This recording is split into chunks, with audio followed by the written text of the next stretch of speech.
Hello, everyone. The demonstrations in Nigeria have entered the seventh day. It's unfortunate that yesterday we were not able to report on what happened on the sixth day, but nevertheless, we have brought you the updates for today. So we have entered the seventh day, as we said. We updated you recently about all that happened from the first day. The demonstrations are supposed to be for 10 days, right? The protesters have said that all the 10 days, they will demonstrate until the government responds to their need. Now, what we are seeing that during the first, the second, and third day, the demonstrations were losing momentum.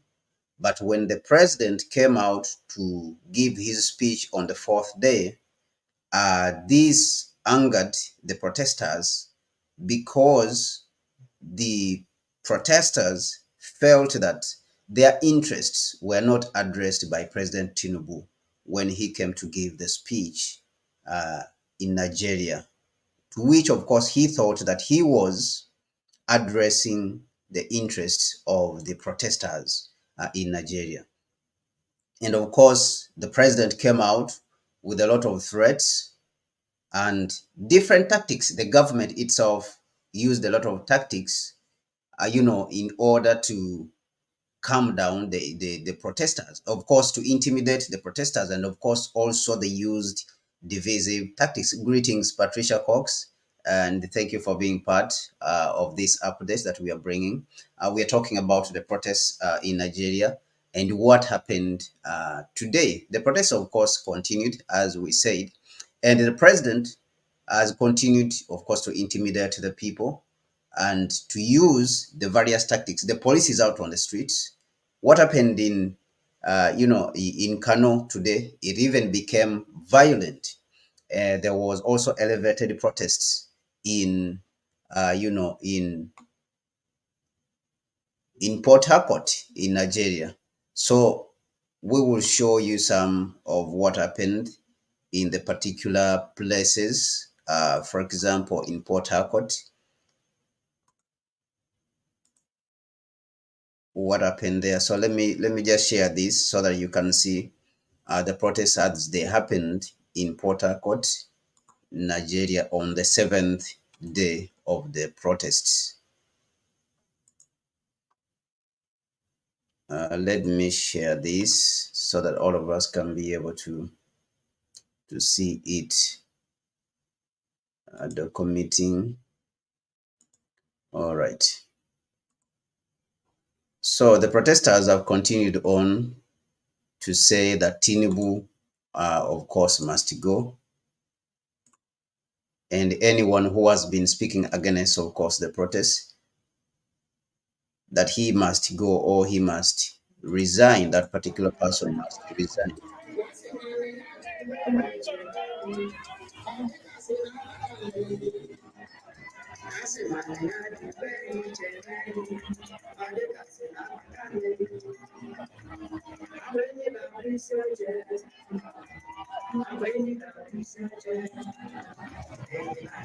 Sorry, let me see.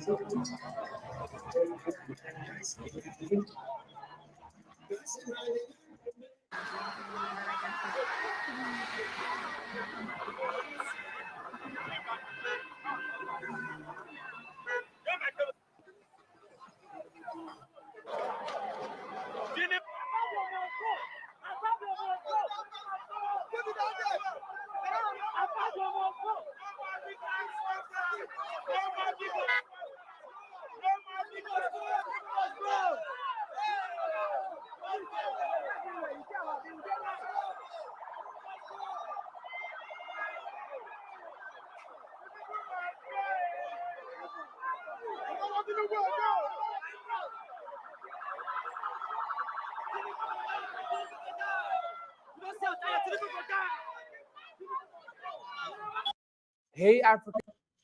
So basically, that is what happened in Port Harcourt. That is where these protests happened. Let me show you also, and shout out to Symphony, the owner of that YouTube channel. who allowed us to stream that. And let me show you what happened in Kano State. In Kano, it was quite violent. That the protesters they resorted to even looting. They resorted to looting the library, the state library in Kano, the federal government's library in Kano, and they took some of of the items like chairs and what was inside. That is what was happening in Kano in the northern part of the country. Other parts of the country, the demonstrations, of course, have come down a little bit. In other parts of the country, the protesters have calmed down a little bit. The National Library of Nigeria, Kano branch, and looted everything there. Everything was looted except the books. Yes, except the books. Because what will a hungry man do with the book? Since the politicians have kept them hungry and kept them uneducated, this is no time for them to loot book. This is time for them to loot what they can sell and convert same to go and buy a derica of Gary. I am not supporting the riot, but it is what the politicians in the north have sown. That is what they are reaping. They have always been used during political seasons, elections, to rig elections, to cause mayhem, to even have underage voter. Yeah, so that is what happened in the northern parts of the country. And of course, due to this pressure that is happening and the problems that are happening within Nigeria, including, of course, the issues of Dangote oil refinery, of course, we will come and do an update on the Dangote oil refinery. But the CEO, the chief executive officer of the Nigeria National Petroleum Corporation, also was called in. And of course, we speak on this, the reason being because the protesters also have spoken about the issue of the oil refineries, because they have said that if the oil refineries in Nigeria are working, then the prices of fuel will come down. All right, the prices of fuel will come down, but because the oil refineries in Nigeria are not working and they are being sabotaged by some elements within the government, then the prices of fuel are extremely high. So the chief executive officer of the Nigerian National Petroleum Company Limited appeared before the House of Representatives ad hoc committee today, and he had to answer some questions of why there's no crude oil for Dangote. And of course, in all this, he claimed that they are not sabotaging anyone. They are not sabotaging Dangote. The reason why the crude oil is not coming, of course, he put it on the people. He also put it on the people, just like the imperialists in the West, how they do. He put it on the people, that it is the people who are stealing the oil. That is why the sabotage from the stealing of crude oil by the people. That is why there's no crude oil. That's why the production is low. So this was his claim, and of course, he said that he is following the law. His company, the company he's leading, which is of course a Nigerian company, is a public company. Nigerian National Petroleum Company is a Nigerian company in itself. It belongs to all Nigerians. Now, of course, he claimed that they follow the law, and that is why, if they are selling the crude oil, they give it to a willing buyer, willing seller, and of course, this was some sort of implication of himself. So this was some of the updates that happened from his side, in regards, of course, to the protest, which can be addressed or in line with the protests themselves. And we saw also President Tinubu coming out to appoint some sort of committee to address issues, of the youth. At least that is what he claims, that is going to address the issues of the youth, the problems of the youth that are affecting the youth in the country. And so he appointed someone to lead, appointed and mandated a secretary for the newly created FCT Youth Development Outfit.